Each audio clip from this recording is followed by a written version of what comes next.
Pilipino sa magulong Pilipinas at sa mga nasa abroad kahit sama kayong parte ng mundo. Magandang gabi sa inyong lahat. Medyo yung pangamba yung ating mga susunod na buwan, lalo na yung 2026. Patapos na naman yung lapit na Pasko. How many days sa Pasko? 24, lapit na. 16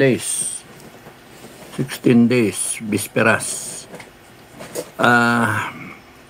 Siguro wala na yung mga rally. Kung may mag-rally man, hindi masyado magpa-prosper. Kasi busy na yung tao Shopping na yung mga tao. Kundi kaya, wala lang. Nasa mall na yung mga tao. Maraming salamat. Bukas na yung tindahan.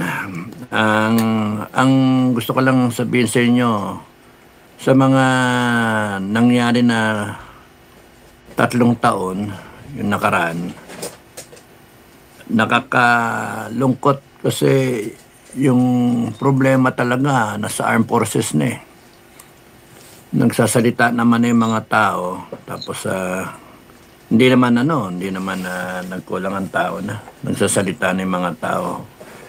Puno ang sokmed ng mga hinaing ng tao, yung mga pinagsasabi. Pero itong administration, sige rin ang bara nila, bayad ng mga troll. Pero what is to come sa mga susunod na linggo o buwan, lalagapak ang ekonomiya natin Lalagapak ang ekonomiya natin dahil sa kagagawan ng gobyerno natin. And may pagkakataon yung armed forces natin na ituwid o pigilin yung mga nangyayari, pero nung nabalita na nagdodroga ang presidente, wala, hindi pinansin, hinayaan lang. Ewan ko kung anong klaseng mga general meron tayo, kung anong leadership ng AFP. Bakit hindi nyo makikita yung obvious? Kasi dapat ang ginawa dyan ng liderato ng armed forces talagang hiningi nila yung mag-hair follicle drug test ang presidente. Kasi hindi biro-biro yung cocaine Nakita niyo yung post ni Rowena Guanzon. Tama yun yung unang mga ni BBM hanggang sa ngayon, nakikita nyo na wala sa hulog Tabingi yung yung bungangan niya, tapos nun magano siya, nag-stutter siya. Hindi maganda So yung ganong klaseng tao, nasa ilalim tayo ng isang adik na ayaw patulan ng AFP, lumitingin sa kabilang direksyon. Alam nyo, sa totoo lang, pagka umikot ang gulong na talagang iikot ang gulong, hindi mapipigil magre-revolusyon ng taong bayan Hindi na mapipigil yan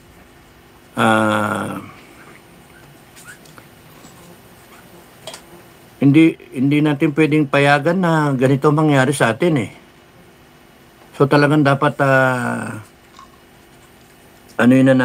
tapusin natin to. Pagka by next year siguro, tapusin na natin to. Hindi pwedeng palagpasin kasi bagsak ekonomiya natin. Pag bumagsak ekonomiya, bagsak stock market, bagsak walang foreign direct investment, walang turista, walang trabaho, mawalan ng trabaho, magde-devaluate yung peso dollar, pagka kunyari tumatanggap ka ngayon, kunyari private niyan, magkano? Mga 30,000, 30,000, tinyente, mga 40 plus, gano'n. Almost 50,000 na kamo. Pagka nag-evaluate tayo ng kalahati, 50%, kung ano man yung pera mo ngayon, isang buwan, matanggap ka ng 40,000, ang magiging purchasing power ng pera mo, 20,000. Sipin nyo yung 20,000, yung 40 mo, naging 20. Ng tokwa. Ngayon nga, yung ang pera mo kulang na, at sinasabi niya 500 pagkasya mo sa Noche Buena. How much more next year pagka kunyari bumagsak yung ano natin? Doon tayo papunta eh. Ilang rally tayo, ilang rally. Tapos nun, wala lang. Kaya nga, yung mga general sa AFP, no? Yung mga general, you better be sure of what yung pinasok ninyo na gusot, yung desisyon ninyo pinapasok. Kasi pag ikot ng gulong, lahat kayo mananagot eh. Lahat kayo kinakailangan managot. Kasi hindi ko kayo tinatakot. Ang sa akin yung tama lang na you made a choice. Pinili ninyong panindigan ng Marcos na rehimen na matapos sabihin pa nga ng kapatid na niya yung nagsabi na drug addict siya. Kapatid niya eh. Tapos ang salita nyo, you support the commander-in-chief who tragis. Nakakabuisit na eh. Parang klaseng utak meron kayo. Bayad ba kayo o bangag ba kayo?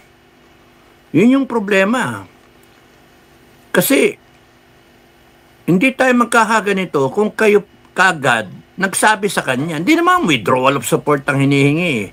Yung withdrawal of support is a consequence if positive siya sa droga. Yung hair follicle test. It is the right of the Filipino people. It is the right of the armed forces who will be ordered to go to war or to do anything by the commander-in-chief. They follow the chain of command. Yun yung indoctrination sa atin. Pero, wag namang bangag yung presidente. Kaya kinakailangan mapatotohanan o mapasinungalingan yung allegation sa kanya. Hindi pwede yung tanggap tayo ng order dyan tapos nun bangag nga addict nga Saka nakakita tatanggap ka ng order sa isang addict. Yung bus na pagka-addict yung driver matakot ka Ito buong bansa natin. Kaya AFP tsaka yung mga retired na mga general, kayong mga retired na mga men in uniform, naliligaw kayo sa landas sa totoo lang. Alam nyo ng buta naman Alam nyo naman na, tignan nyo, di nyo ba nakikita yung pananalita ng presidente? Hindi nyo ba nakikita na ganun-ganun siya? Yung nawawala yung ano niya Hindi konektado yung bunganga niya sa utak niya. Dati hindi naman ganyan Natatandaan niyo yung kampanya? Hindi pa naman ganyan ng kumpanya yan Nung nanalo ng presidente at nagpa-party-party sila, halos araw-araw paparty sila, at may mga aligasyon na bangag nga na tumitira, imposibleng hindi alam ng PSG. Imposibleng hindi alam ng PSG. Kaya nga, bakit tinayaan ninyo na magkaganito tayo? AFP, protector of the Filipino people. Di ba? Protector of the Filipino people. And yet, nandito tayo sa sitwasyon natin ngayon na bababa yung ekonomiya natin, baka magkaroon na civil war, o kaya baka magkaroon na rebellion, o kaya humiwalay ang Mindanao. Mamili kayo. Dahil sa kakulangan ninyong intindihin yung mga nangyayari, hindi tama And by doing so, pumipili kayo ng ano ng it is a choice na yung kinakampihan nyo yung mali. Hindi tama ang isang presidente ay adik. Hindi pwede na sumusunod tayo sa isang presidente o hinahayaan natin ang isang presidente na lulun sa droga, adik nga na siya ang magdedesisyon para sa atin. Ganon kasimple. Ba't hindi nyo naintindihan yun, AFP, PNP? Ba't hindi nyo naintindihan? Nasabihin nyo, follow the chain of command. Alam niyo, pagka umikot ang gulong, and if I had my way, lahat kayo talaga, pati kayo, bitay pati kayo. Kasi, yung ginagawa ninyo, you are enabling, hinahayaan nyo na yung presidente na question mark addict ang nagpapatakbo sa atin, kaya tayo nagkaganito-ganito. Windang-windang tayo Bagsak economy, bagsak stock market, bagsak yung foreign direct investment. Wala talaga Tapos uutang na naman. Uutang na naman PI talaga. Gagamitin yung 2026 budget para i-produce yung pambayad sa PhilHealth. Tayo, bakit tayo magbabayad doon? Taxes natin pagkukuhanan Ang masama doon, uutang sila. Kasi kulang yung pera. Then in principle, yung utang nila, yung pambabayad doon sa pantatapal doon sa PhilHealth. Di ba gago? Tayo rin magbabayad ng utang bakit in the first place, kinuha yung pera doon sa PhilHealth? Bakit dinala sa Treasury? Kaya nga, lahat yan talaga. Pananagutin talaga natin. Hindi pwedeng makalusot yung mga yan. Lahat sila. Kasi sobra-sobrang ginawa nila Imagine yung Pilipinas nagdedelikado. Kahit sa mudaanin nagdedelikado tayo Dedelikado tayo sa bumagsak yung natin, yung ekonomiya natin, yung credit rating natin babagsak. Pagka bumagsak yung credit rating natin, wala na tayong mahiraman ng pera. Tataas yung interest rate. Paano tayo magbabayad?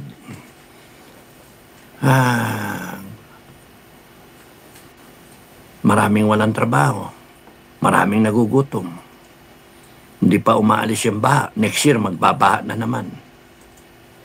And here he is na kunwaring mabait. Nagdadasal. Pucha. Kaya nga nasabi ko ang problema nasa AFP Wala na si Bongbong Wala na si Bongbong Marcos. Hindi yan magre-resign. Lalaban pa yan. Pupunta pa yan ng Ilocos. Maglalas di shepherd. Ibahin nyo siya. Hindi siya yung tatay niya. Yung tatay niya hindi adik. Yung tatay niya may konsensya. Mahal niya yung Pilipinas. At yung sinasabi pa nga niya sa last will and testament niya, yung pera ng yung Marcos wealth, 11% lang actually. 10-11% ang pupunta sa pamilya. Tapos noon yung iba doon ipambabayad sa utang. 55% plus minus ang pupunta para sa mga Pilipino. Para magiging kapital in parang mga tatayo ng mga foundation para makinabang lahat ng Pilipino dun sa pera na yon. Pero itong gaano ko, patong naging presidente nga yung anak wala wala, madamot hindi niya man lang ultimo yung last will ng tatay niya, hindi niya pinatupad. Anong klaseng tao yan? Binastos niya yung tatay niya. So, ano yun? Expect ninyo? Mamahalin ba niya yung taong bayan? Hindi. Babastusin talaga tayo niyan. Walang niya. So, hindi na si BBM ang issue Ang issue talaga na ngayon is armed forces tsaka yung PNP.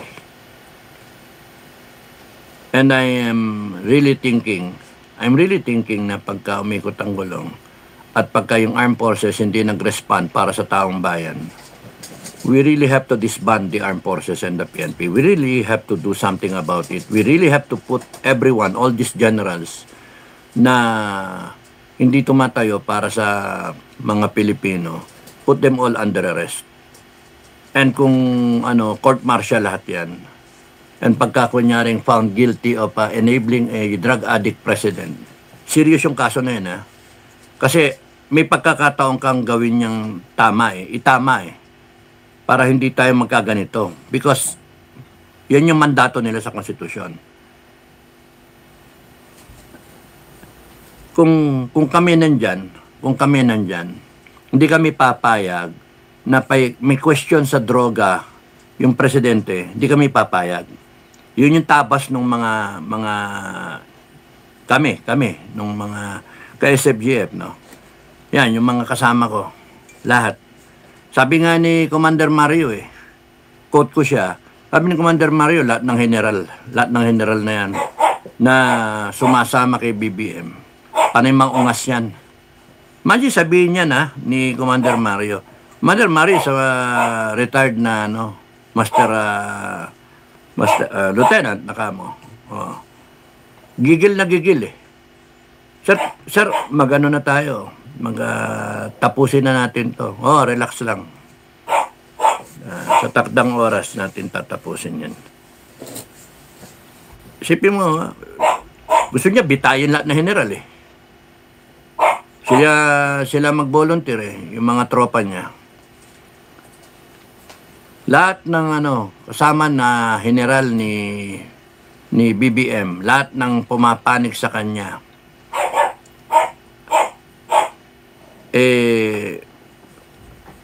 lalagay, ikokoral.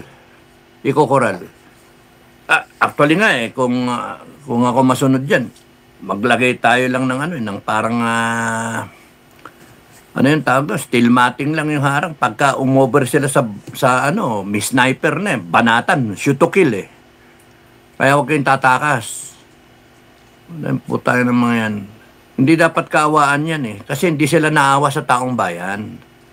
Dapat yung mga yan, pananagutin talaga. Nakakagigil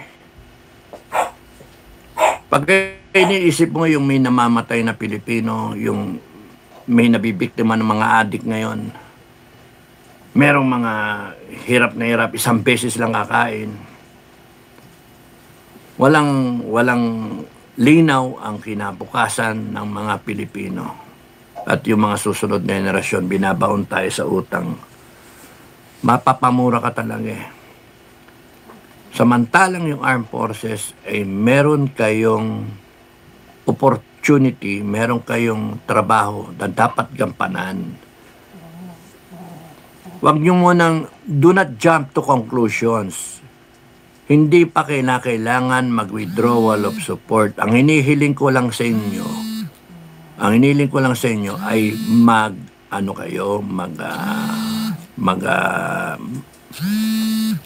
nyo sa hair follicle drug test yung tao na yan. Request him. Pagka ayaw, demand him to undergo a hair follicle drug test. May tumatawag. Pasensya na kayo.